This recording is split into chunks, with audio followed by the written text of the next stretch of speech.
Sir is a seasoned human resource professional with around 25 years of work experience in HR, in service, telecom, retail and manufacturing industry. He is now working with Banani Cement Limited as a VP and Global Head HR, India, China and Middle East Asia. Sir has played a major role in establishing and building teams in most of the organization he has worked in and is known to be a startup specialist. Mr. Nayak is a science graduate from Mumbai University, major in physics and masters in human resource from Mumbai University. He has undergone training at Indian Society for Training in Development. Sir has a degree in labor studies and a brain bench certified professional. He is also a certified competency-based recruiter, a certified internal auditor under ISO 9001 and a certified assessor for assessment centers. Sir has received the HR Leadership Award from the World HR Congress APAC level in Singapore recently, and is also a recipient of the prestigious HR World Award for the excellence in HR practices. Sir has helped business leaders achieve their goals through set up robust HR policies and processes. He is an excellent network professional and is a part of HR bodies. NHRD, SHRM are a few to name. He delivers regular talks with B schools in India. He has extensively worked with people from China, Dubai, East Africa. He can speak and understand basic Chinese. He has a keen interest in automobiles, rough terrain driving, playing tabla, and enjoys bushwalking as a way to keep healthy. We are glad with your honored presence here. May I now request you to kindly bless us with your words.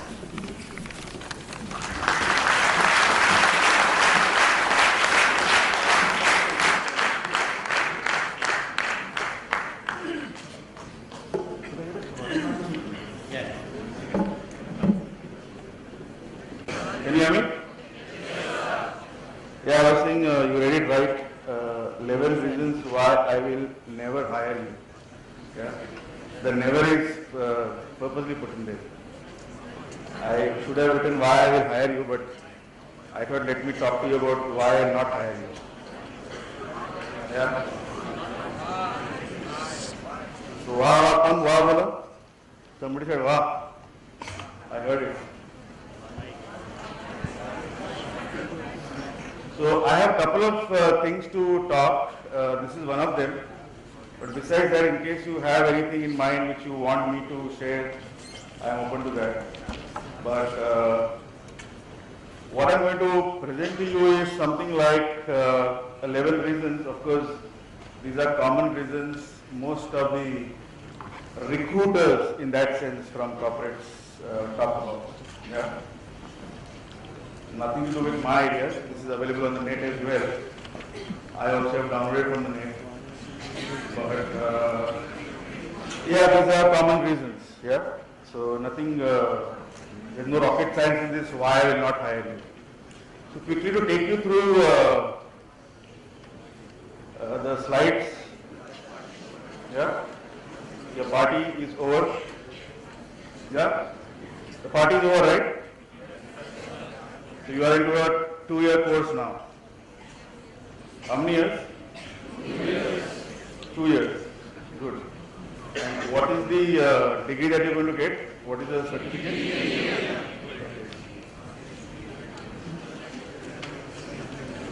PGD stands for? And what was this? Was it a degree? And after degree you are getting a diploma. It's a diploma. Is it diploma or a degree? So graduation is the degree and post graduation is the diploma. Are you sure in the direction that you are moving is right? Yes, sir. All sure? Yes, sir. Okay, good. So I am coming back to this. The party is over. I am quickly running through what awaits you in the near future, 2 years down, possibly in 2016. Yeah, most of the corporates will come and possibly hire you jobs, and you will be in the boardrooms talking to a lot of corporate guys. Okay, that's how life is going to be.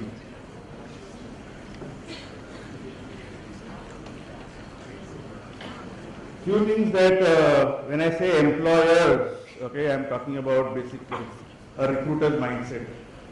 Most of the recruiters in the corporate world know that not all B school graduates are equal. Okay, you might be from the same batch, from the same institute, but each recruiter in each corporate knows that each other B school grad is different in some way or the other.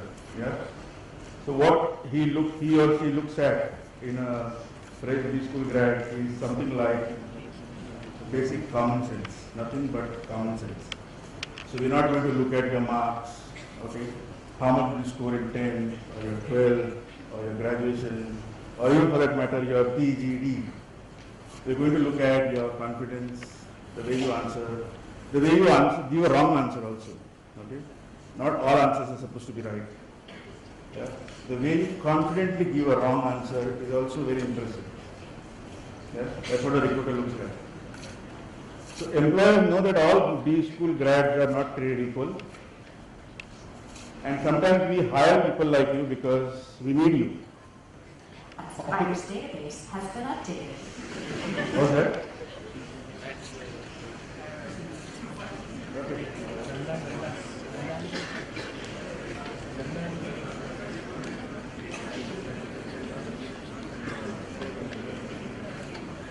So all corporates look at B school graduates because we need you, and that's because there is a plan to have middle managers, and we start with fresh graduates, fresh postgraduates to come into that middle management level. Yeah. So the best way to have those middle management is have fresh graduates, fresh B school graduates who will grow into those roles. Yeah.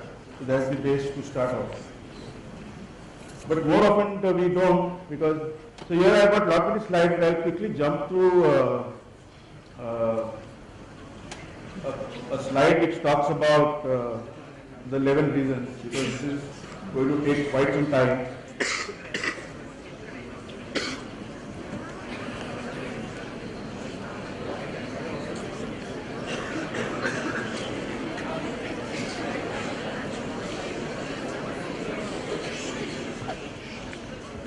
Yeah. So here are the 11 reasons why somebody in the corporate might not hire you. Yeah. The first one being the size of your resume. Yeah. The length. It is typically understood across the globe that a fresh B school grad should have a one-pager resume. Yeah. But I've seen lot many fresh grads talk about SSC में इतना %, 12th में इतना, graduation में इतना. Okay? They try to give a lot of gaps in between and try to make the resume 2 pages or 3 pages. Does not impress any recruiter.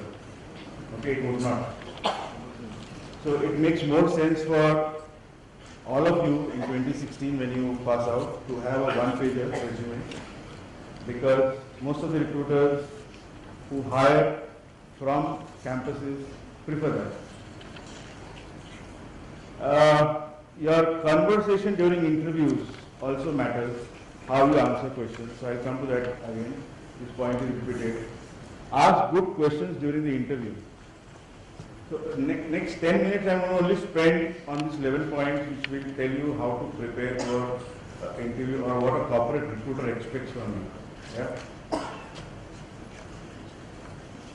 Now if you go to Google, you type smart questions asked by graduates. Okay, just try that tonight or tomorrow, whenever. Okay, you get a list of so many questions. These are certain questions you normally need to ask. Anybody wants to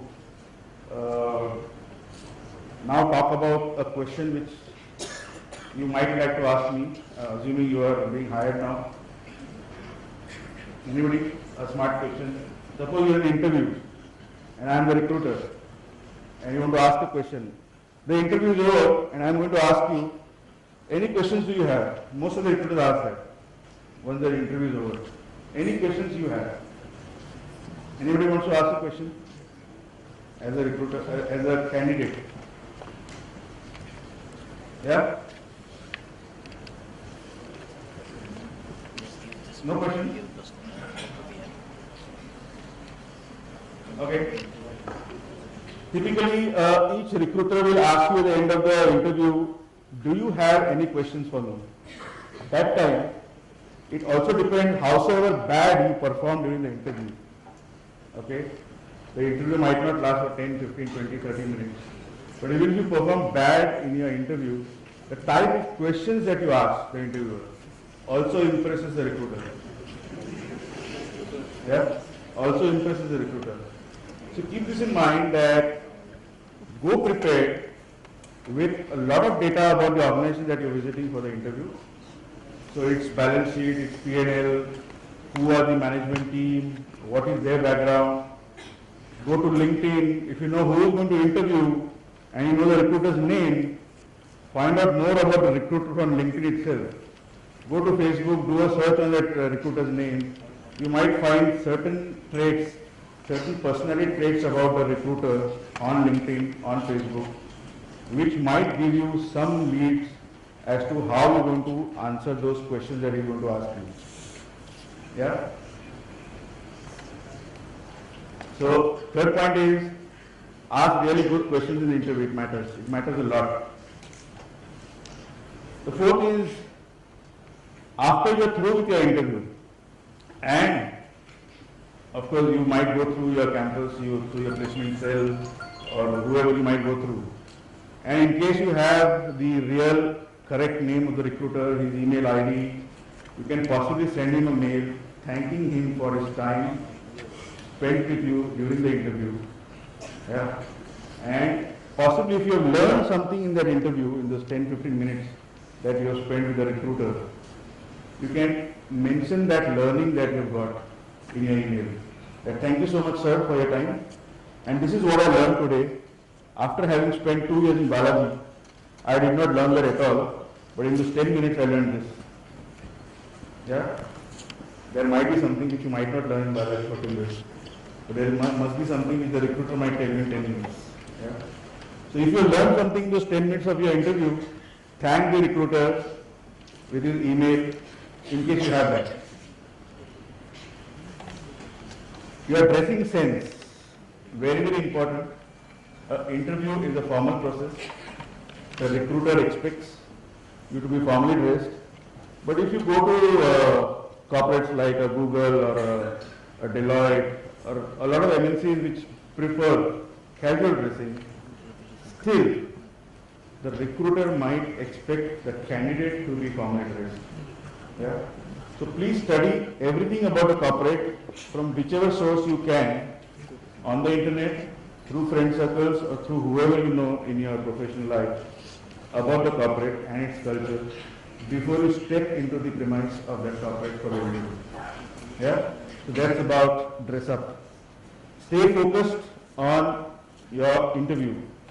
So if you are going for, if you specialize in say telecom management or HR or whatever, besides your subject, okay, the recruiter normally to give you, put you into some stress, might ask you certain stress questions.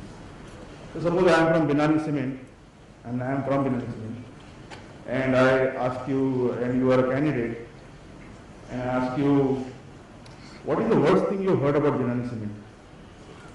Okay, as a candidate I ask you. So when you answer that question, okay, it all depends what you answer. If you heard something, if you really heard something worse, or the smarter answer is, sir, I haven't heard anything worse about Binani. But most of the candidates are so charged during the interview that any question, even if they don't know, they want to answer. Yeah? So even if you don't not heard about anything worse about Binani Cement, and you try to answer that, the recruiter might again take you into another loop. Where did you hear it from? Who has told you this? All that. The other stress question could be, okay, why would you like to join Binani Cement? I am saying Binani because I am from Binani Cement. Yeah? Why would you like to join this organization? So these are certain stress questions which should be prepared for. So stay focused.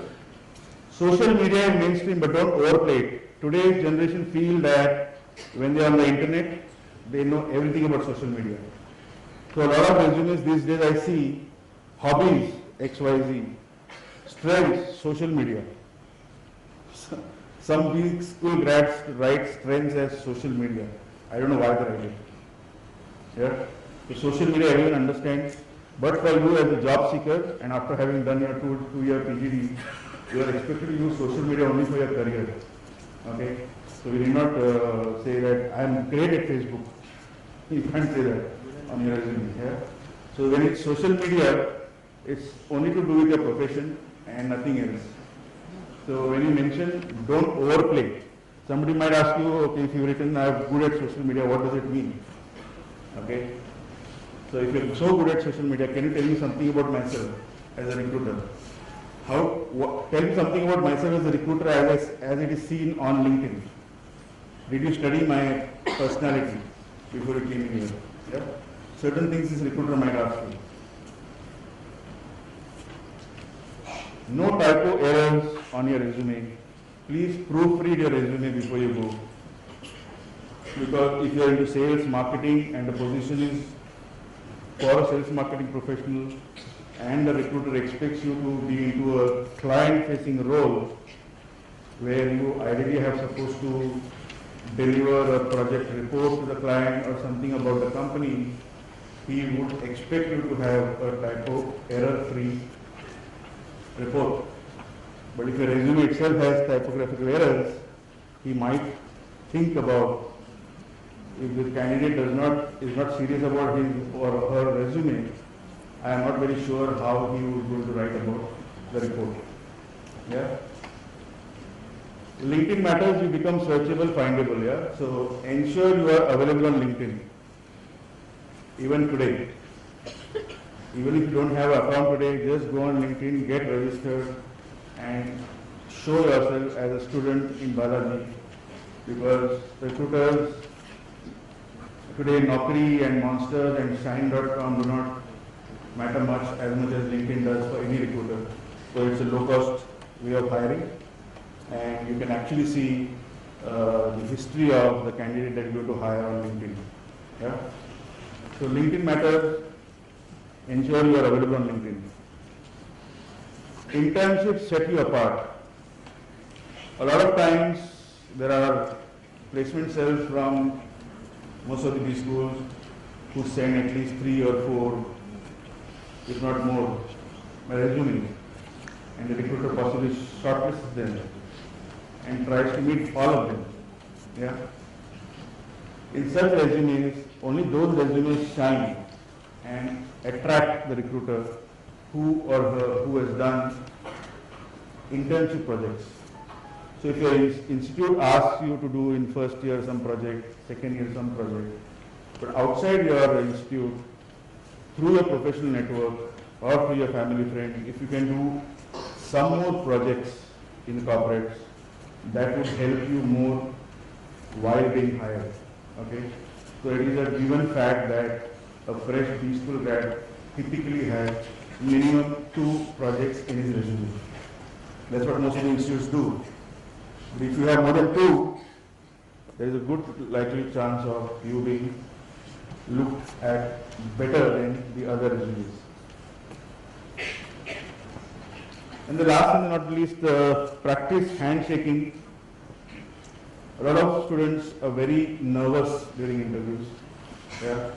So after the interview and before the interview, also before you are offered a seat, ensure you have a firm handshake, whether it's a male or a female. Okay, have a firm handshake. Practice that. Even if you practice it at home, most of the time during interviews you get so nervous that you just hang your hand in the recruiter's hands. Okay, that's not a good sign. Not a good sign at all for the recruiter. Yeah, and for you definitely not. So that's about 11 points that I had. uh, why you might not get hired. Any questions on this 11 points? Any questions?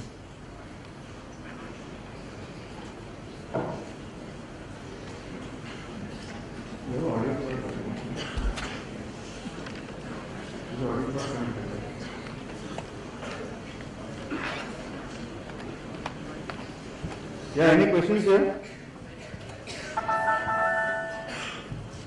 Yeah. Being an interviewer, what sort of questions do you expect an interview to ask? Sorry, come again. Being an recruiter, what sort of questions do you expect an interviewee to ask? Interviewee, the candidate. Okay, you can ask what's my career path. Today if I join you as a management trainee, okay, where do I see myself? Because a recruiter, the interviewer might ask you this, that so just to understand your career aspirations. He might ask you, where do you see yourself 5 years down? Just for you to, does not mean that if you say I want to become a manager, does not mean he is going to make you a manager. Okay, it's based on your performance, definitely. But as a candidate expecting to get into a job, you can definitely ask the recruiter, where is my career path, or what is my career path? I join you as a management training, what next? Okay? Because most of the recruiters for management trainees just tell you what's next, nothing beyond that. Okay, unless it's asked. So you can possibly ask 5 years, 10 years down. Yeah, that could be one of the questions. Second is, am I wanting to be relocated to other cities, towns that the companies are working in? Yeah. These are the sort of questions. So career path is something very, very interesting question you can throw towards the recruiter. Career path. Yeah, anything else? Any other question on this 11 points? Which types of student you need for your company? Which types of student you need for your company?